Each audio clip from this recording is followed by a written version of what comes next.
जय हिंद दोस्तों, आपका बहुत-बहुत स्वागत है आपके अपने YouTube channel my knowledge diary में, जिसमें आज हम जानेंगे वृत्त के बारे में। उसके बाद हम वृत्त से रिलेटेड ज्योमेट्री और ज्योमेट्री में पूछे जाने वाले तरह-तरह के एंगल के बारे में। उसके बाद हम इसके एक-एक एग्ज़ाम्पल भी डिस्कस करेंगे। सबसे पहले हम इसके पॉइंट्स समझेंगे, जो सर्कल में दिए होते हैं। तो दोस्तों आपके सामने ये है सर्कल, वृत्त।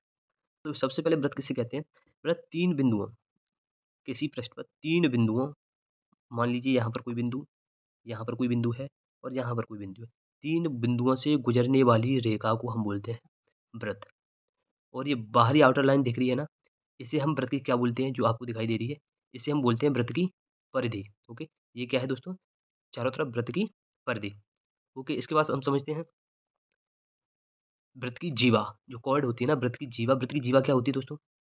यहाँ से मान लीजिए कोई बिंदु ए और ये बी, ये जो रेखा दिखाई दे रही है, ये क्या है? वृत्त की जीवा। ये वृत्त की क्या हुई? जीवा। और हम इस वाले इतने हिस्से को क्या बोलते हैं? ये यहाँ से यहाँ तक, इसी आउटर लाइन को इसे बोलते हैं चाप। ओके? ये वाला छोटा चाप हो जाएगा, तो इसके बाद बचा हुआ हिस्सा बड़ा वाला चाप हो जाएगा। ओके? इसी प्रकार यदि कोई जीवा ऐसे खींची जाए, तो ये नीचे वाले इतने हिस्से को हम क्या बोलते हैं? वृत्तखंड, जो मैंने यहाँ निकाल के रखा है, इसे हम क्या बोलते हैं? वृत्तखंड। इसे बोल देंगे लघु वृत्तखंड। क्या बोल देंगे? लघु, छोटा वाला वृत्तखंड। और अगर मैं यहाँ से इसे काट दूँगा, तो ऊपर वाला क्या बचा? दीर्घ वृत्तखंड, बड़ा वाला वृत्तखंड, इतना हिस्सा। ओके? ठीक है। अब यहाँ पर वृत्त का क्या हुआ? केंद्र। ये क्या है वृत्त का? केंद्र। ओके? ये मैंने बताई थी जीवा थी। ऐसे ही जीवा खींचते जाएँ, तो ये भी जीवा ही बोली जाती है। लेकिन जो वृत्त के केंद्र से होकर जो जीवा जाती है, हम उसे बोल देते हैं व्यास। क्या बोल देते हैं उसे? व्यास। ठीक है? तो ये क्या है दोस्तों? ये है व्यास। यहाँ से लेके जो केंद्र से होते हुए यहाँ तक जा रही है, इसे व्यास बोलेंगे। और यहाँ पर जो केंद्र बिंदु से परिधि, जो मैंने परिधि बताई थी, केंद्र बिंदु से परिधि तक की दूरी को हम बोलते हैं त्रिज्या। क्या बोलते हैं? त्रिज्या। यहाँ से लेकर यहाँ तक भी, यहाँ से यहाँ तक या कहीं पे भी, यहाँ से यहाँ तक की परिधि तक की जो दूरी होगी ना, वो क्या होगी? त्रिज्या होगी। ये क्या होगी हमारी? त्रिज्या। यहाँ से यहाँ तक त्रिज्या, यहाँ से यहाँ तक ये त्रिज्या। ओके? ये बात समझी हमने? इसके बाद दोस्तों देखते हैं हम, ये हमने वृत्तखंड देखा, अब हम देखते हैं त्रिज्यखंड। क्या देखते हैं? त्रिज्यखंड। ये हिस्सा जो है आपका, यहाँ से यहाँ तक, ये हुआ आपका त्रिज्यखंड। ये भाग हुआ त्रिज्यखंड, इतना-इतना। ओके? इसके बाद हम समझते हैं स्पर्शरेखा क्या होती है? वृत्त के किसी बिंदु, यहाँ पर कोई बिंदु कुछ ए, बी, सी, डी कुछ मान लो, वृत्त के किसी बिंदु से स्पर्श करती हुई रेखा, यहाँ पर वृत्त को कहाँ टच कर रही है? इस जगह पे, तो ये क्या हुई? इसकी वृत्त की स्पर्शरेखा। इसे हम स्पर्शरेखा टेंजेंट बोलते हैं। और ये जहाँ पर इस वृत्त को टच कर रही है ये लाइन, उसे बोलते हैं स्पर्श बिंदु। ये स्पर्श रेखा हुई, ये स्पर्श बिंदु। और जब कोई रेखा वृत्त को 2 बिंदुओं, यहाँ ए मान लीजिए या यहाँ बी मान लो, 2 बिंदुओं पर काटती है, काटती हुई जाती है, उसे हम बोलते हैं वृत्त की छेदक रेखा। क्या बोलते हैं? छेदक रेखा। यहाँ से हमने काट दिया क्या? अगर वृत्त को आधा-आधा काट दें, तो क्या निकलेगा? अर्धवृत्त। ये है आपका दोस्तों अर्धवृत्त। ओके? अब हम इनके फॉर्मूला देखते हैं।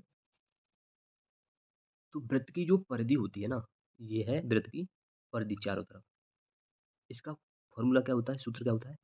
वृत्त की परिधि परिधि का फॉर्मूला होता है 2 पाई आर। क्या होता है? 2 पाई आर। अब ये क्या है दोस्तों? वृत्त का व्यास। तो वृत्त के व्यास का फॉर्मूला क्या होता है? 2 आर, त्रिज्या का दोगुना। Okay? Diameter is equal to 2 r. Next, वृत्त का क्षेत्रफल। वृत्त की क्षेत्रफल का फॉर्मूला होता है pi r square. Area is equal to pi r square. और पाई का मान कितना होता है दोस्तों? 22/7। ओके? ये हुए इनके मेन फॉर्मूले। इसके बाद अगर हम इसमें से अर्धवृत्त काट देते हैं, तो उसमें अर्धवृत्त का फॉर्मूला क्या हो जाएगा? तो उसमें परिधि कितनी थी दोस्तों? 2 पाई आर। ओके? अब इसमें परिधि क्या हो जाएगी? 2 पाई आर की आधी, 2 पाई आर बट्टे 2, तो पाई आर कितनी? पाई आर प्लस परिमाप, ये परिधि क्या हुई? चारों तरफ की सीमा। ये यहाँ से यहाँ तक और ये यहाँ से यहाँ तक। परिमाप यही हुआ ना? चारों तरफ की जो बाउंड्री ली जाती है उसे परिमाप बोलते हैं।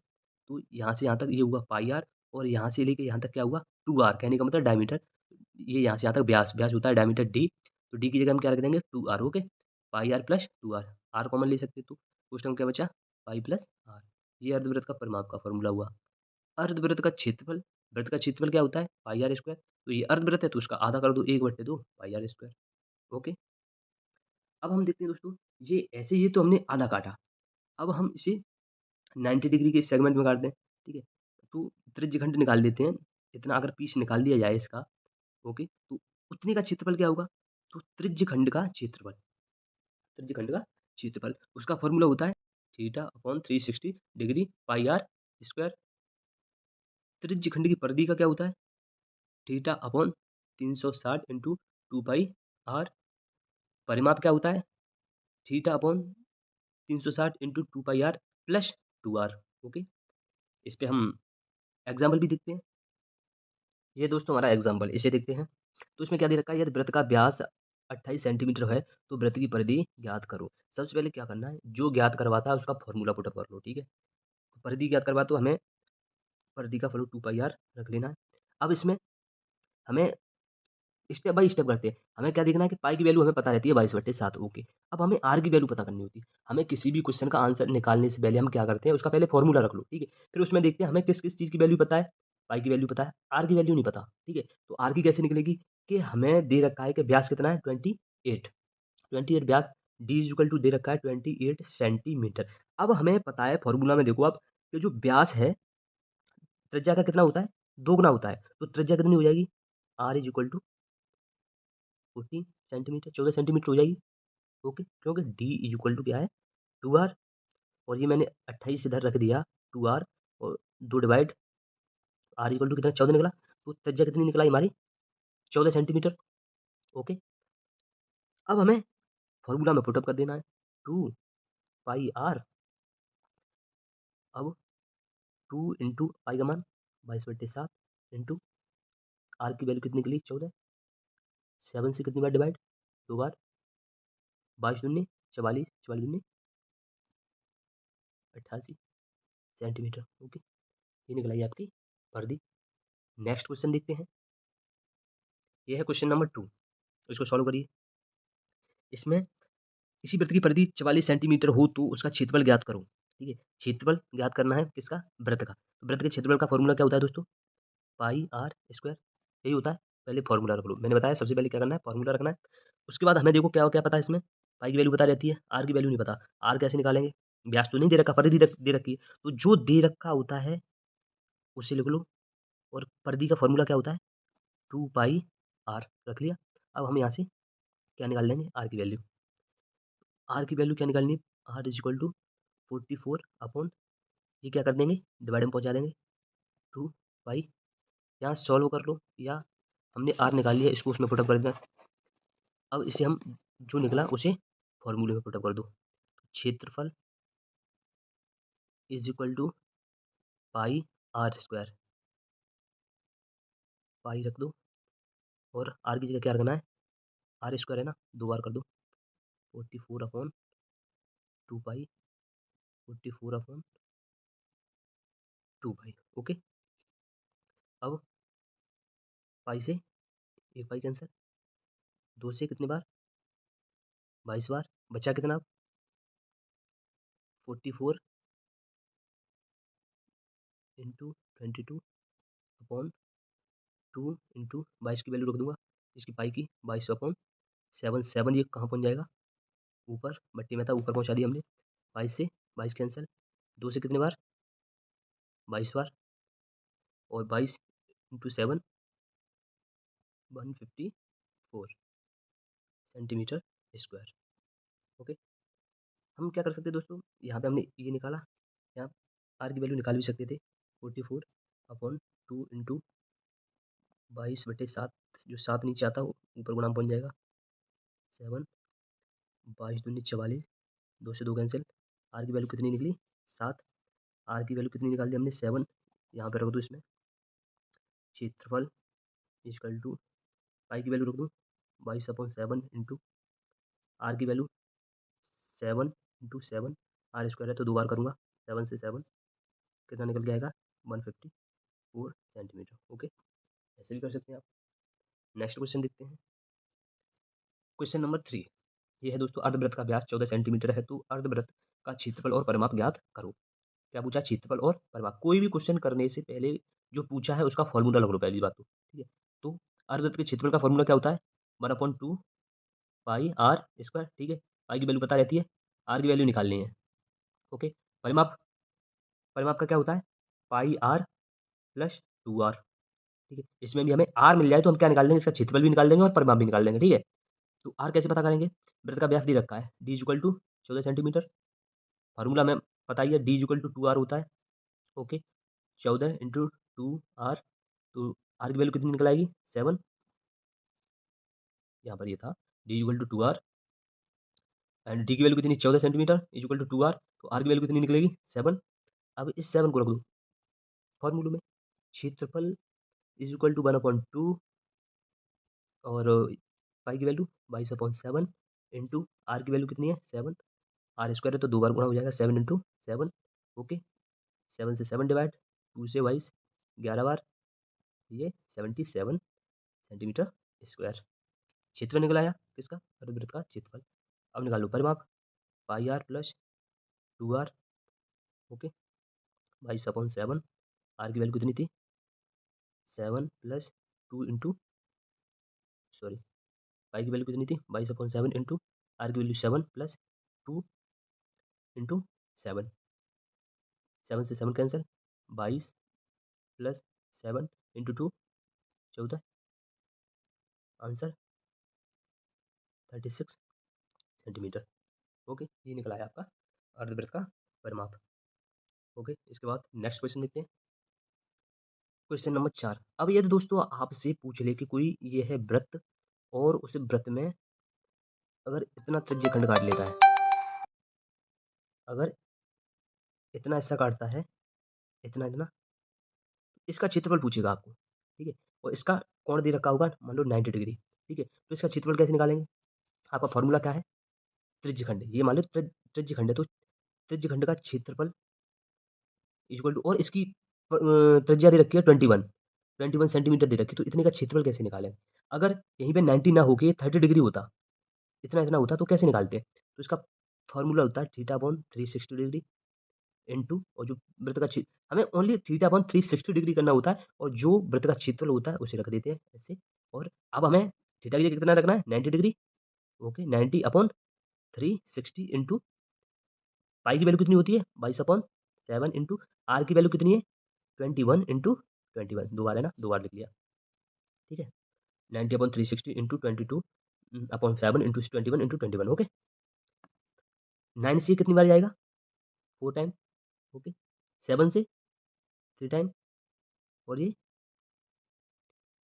यहाँ पर, यहाँ पर 4 से ये 22 कर देंगे, 4 से 5.5, 21, 63, और ये इसका गुणा करेंगे तो आएगा समथिंग 3465। ओके, सेंटीमीटर स्क्वायर, ये निकल आएगा। यदि हम थीटा कितना लेते हैं? 90 डिग्री। यदि हम यहाँ पे theta is equal to 60 degree देते, समथिंग यहाँ तक आता है इतना, तो कितना क्षेत्रफल निकल गया था? यहाँ रख दो थीटा की जगह 60 upon 360 into pi r square, 6, 1/6, 22 upon, और 7 इंटू, सॉरी, 21 इंटू 21,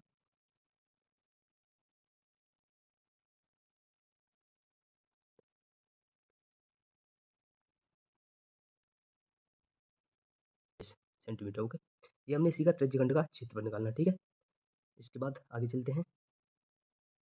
हमने अभी निकाला 90 डिग्री और 60 डिग्री, और 90 डिग्री जो होता है वो गोले का 1/4 भाग होता है, ठीक है। और हमें गोले का आधा निकालना हो, आधा मतलब हम निकालते हैं कितना कोण? 180 डिग्री, ठीक है। तो 180 डिग्री वाला इसी प्रकार निकल आएगा, और इसका हम पहले ही जो अर्धवृत्त होता है, अर्धवृत्त के हमें फॉर्मूले याद ही है। 180 डिग्री निकालेंगे, वो अर्धवृत्त होता है, तो हमें अर्धवृत्त का फॉर्मूला याद है।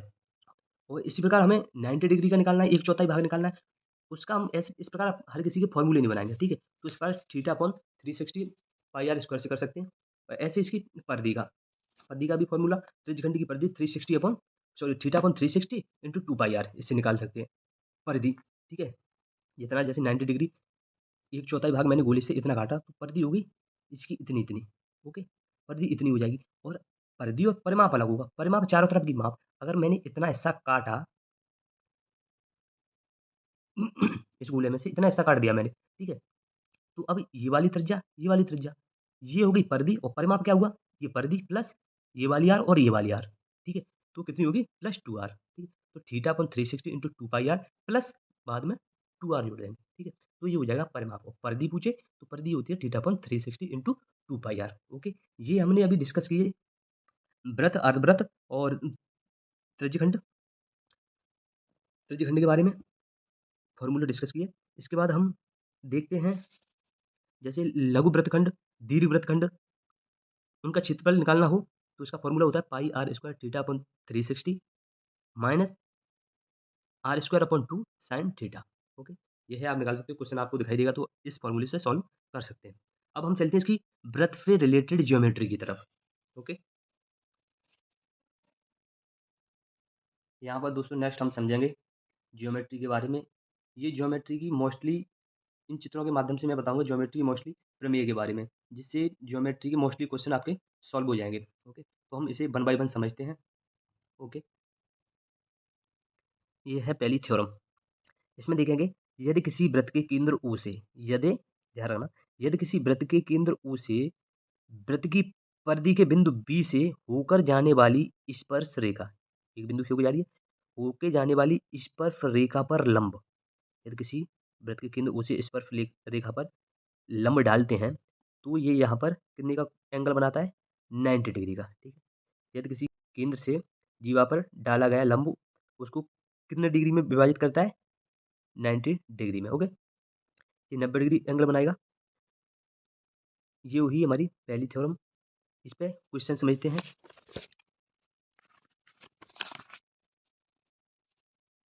यदि ये है कोई वृत्त, ये है केंद्र और ये है आपकी स्पर्श रेखा, एंगल दे रखा होगा इस प्रकार।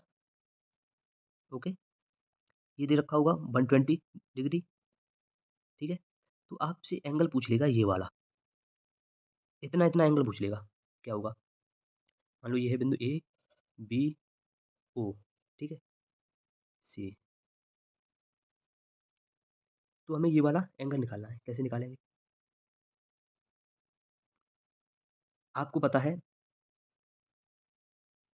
स्पर्श रेखा पर ये रेखा है लंब, कितने का एंगल बनाएगी? 90 डिग्री का। ठीक है, कितनी का एंगल बना रही है? 90 डिग्री का। ठीक है, अब इस वृत्त में ये वाली त्रिज्या, ये वाली त्रिज्या बराबर है, तो इसके ये वाले एंगल और ये वाले एंगल बराबर होंगे। और ये वाला एंगल कितना दे रखा है? 120। और हमें पता है कि त्रिभुज के तीनों कोणों का योग कितना होता है? 180। ठीक है, 180 होता है। ये वाला कितना दे रखा है? 120। 120 माइनस किया, कितना बचा? 60। ठीक है, ये 60 बचा। यदि ये दोनों भुजाएं बराबर हैं, ये वाले कोण भी क्या होंगे? बराबर। तो ये 60, 120 बचा 60, 60 का आधा आधा कर दो, 30, और ये भी 30 हुआ। ठीक है, तो इतना इतना एंगल 30 हो गया और हमें इतना इतना पूरा पता है यहाँ इस रेखा से लेकर इस रेखा पे। ठीक है, 90 डिग्री होता है, ये 30 है और पूरा कितना है? 90। तो 90 में से 30 माइनस कर देंगे तो ये कितना बचेगा? 60 डिग्री। ठीक है, इस थ्योरम का ऐसे क्वेश्चन में यूज होता है। ओके, नेक्स्ट है, यदि किसी वृत्त के केंद्र से जीवा पर लंब डालते हैं तो ये लंब जीवा को समद्विभाजित कर देगा, दो बराबर भागों में बांट देगा। ठीक है, क्वेश्चन समझते हैं इस पे। यदि ये कोई वृत्त है, ठीक है, इसका ये केंद्र है, ये है जीवा और ये है लंब। यदि इस लंब की लंबाई दे रखी है 3 सेंटीमीटर, ठीक है, और यदि इस त्रिज्या की लंबाई दे रखी है 5 सेंटीमीटर, तो मेरे को पूछ लेगा, या तो इतने की लंबाई पूछ लेगा यहाँ से यहाँ तक, नहीं तो पूरे जीवा की लंबाई पूछ लेगा आपसे। कैसे निकालोगे? जैसे पाइथागोरस प्रमेय से कर्ण का स्क्वायर इज इक्वल टू लंब का स्क्वायर धन आधार का स्क्वायर। ये फॉर्मूला पुटअप करके कर्ण कितना दे रखा है? ये है ना कर्ण जो त्रिज्या है 5 का स्क्वायर 25, लंब कितना है? 3339 प्लस आधार निकालना है आधार निकालना है, ये इधर माइनस हो जाएगा, कहने का मतलब आधार is equal to 25 minus 9 is equal to 16। आधार का स्क्वायर इज इक्वल टू 16, तो आधार इज इक्वल टू हो जाएगा रूट में 16।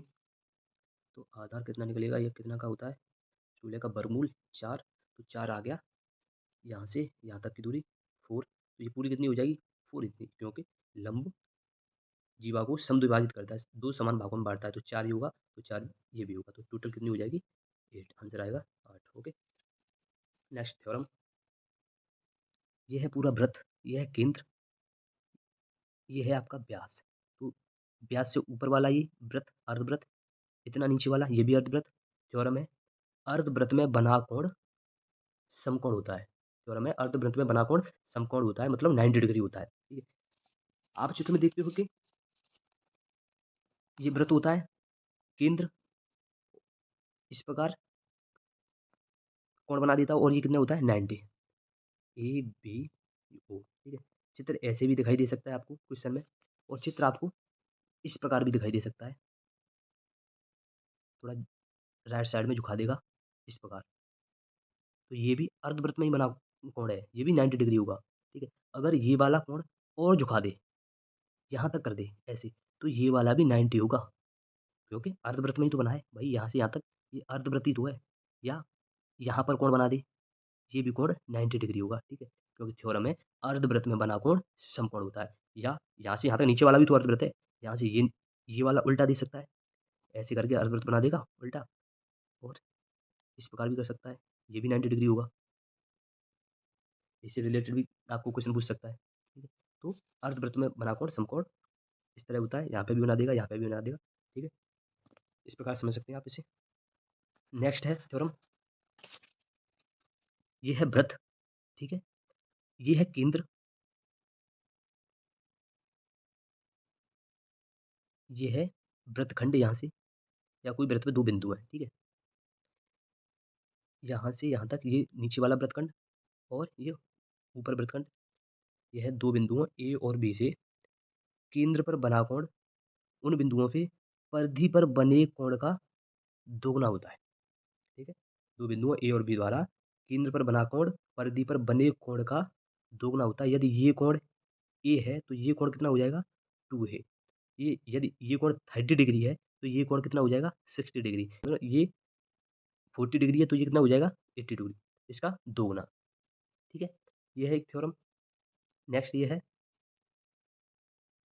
एक जीवा, ठीक है, एक जीवा ये भी है, नीचे वाला लघु वृत्तखंड और ऊपर वाला जीवा से ऊपर वाला दीर्घ वृत्तखंड, ठीक है। तो थ्योरम है कि एक ही वृत्तखंड में बने कोण आपस में बराबर होते हैं, ठीक है। एक ही वृत्तखंड में बने कोण आपस में बराबर होते हैं। तो ये देखिए, ये वाला वृत्तखंड इतना इतना अलग है, और ये इतना वृत्तखंड छोटा वाला लघु वृत्तखंड ये अलग है, ठीक है। तो इस जीवा द्वारा इस वृत्तखंड में angle A X B, A by B और ए जेड बी ये बनाए जा रहे हैं, तो इसके बराबर ये भी होगा, इसके बराबर ये होगा, ठीक है। एंगल एक्स बराबर होगा किसके, एंगल वाई के और एंगल जेड के, ठीक है। क्योंकि एक ही वृत्तखंड में अगर ये वृत्त होता, ये जीवा है, और जीवा के द्वारा एक इसके ऊपर वृत्तखंड तो यहाँ पे भी है ना, यहाँ पर, ठीक है, तो बेशक ऐसे करके एंगल बन जाएगा, ये एंगल बन जाएगा, ये एंगल बन जाएगा, ये जितनी भी एंगल हैं ये आपस में बराबर होंगे, क्योंकि ये यहाँ से वृत्तखंड अलग है ऊपर वाला, ठीक है, और ये नीचे वृत्तखंड अलग है। ये वाला एंगल और यहाँ से ये वाले एंगल ये आपस में क्या होंगे, ये आपस में बराबर होंगे। और हमेशा ध्यान रखना कि दीर्घवृत्त में बना जीवा द्वारा दीर्घवृत्त में बना कोण लघु वृत्त में बने कोण से छोटा ही होता है, ये हमेशा इससे इसमें बनने वाले कोण से हमेशा छोटा होगा, ठीक है। ये है थ्योरम, तो एक ही वृत्तखंड में कोण बराबर होंगे, ठीक है। नेक्स्ट है वृत्त में बने चक्रीय चतुर्भुज, जो जैसे ये व्रत है, इसमें ये जब चतुर्भुज बना देते हैं व्रत के अंदर, तो उसे हम बोलते हैं चक्रीय चतुर्भुज। इसके चारों कोणों का योग कितना होता है 360 डिग्री, ठीक है। चारों एंगल का कोण कितना होता है 360। और हमेशा याद रखना चक्रीय चतुर्भुज के आमने-सामने के कोण हमेशा 180 होते हैं। इससे कई क्वेश्चन पूछे जाते हैं। आमने-सामने के कोण क्या होते हैं? 180 होते हैं। डी और बी 180 होंगे, ए और सी क्या होंगे? प्लस करके 180 होंगे, ठीक है? नेक्स्ट है चक्रीय चतुर्भुज में जो बहिष्कोण है अल्फा, ये बहिष्कोण अपने सम्मुख अंतःकोण के बराबर होगा, ठीक है? ये बहिष्कोण अल्फा अपने सम्मुख अंतःकोण के बराबर होता है, ठीक है? तो ये कोण अल्फा इज इक्वल टू किसके होगा? कोण थीटा के, ठीक है? ये थ्योरम है। अभी इस पे हम नेक्स्ट क्वेश्चन देखेंगे। नेक्स्ट है इसमें है वृत्त के किसी बिंदु पर खींची गई जीवा तथा उस बिंदु पर खींची गई स्पर्शरेखा के बीच बना कोण वृत्त के वृत्त के अंतःसम्मुख कोण के बराबर होता है। क्या होता है? वृत्त के अंतःसम्मुख कोण के बराबर होता है। ये हुआ।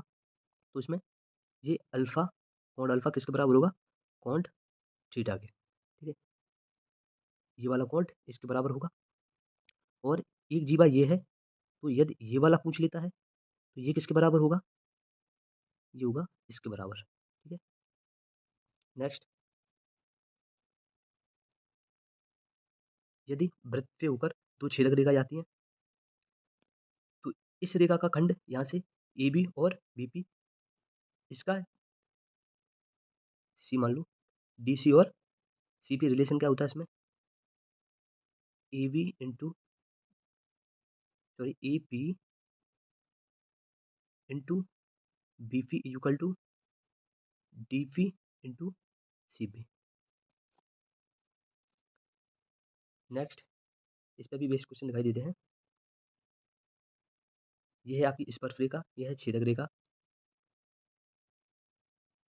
ये होता है P T square is equal to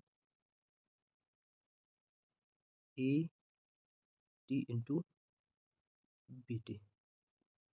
okay, इसके बाद हम क्वेश्चन देखते हैं दोस्तों।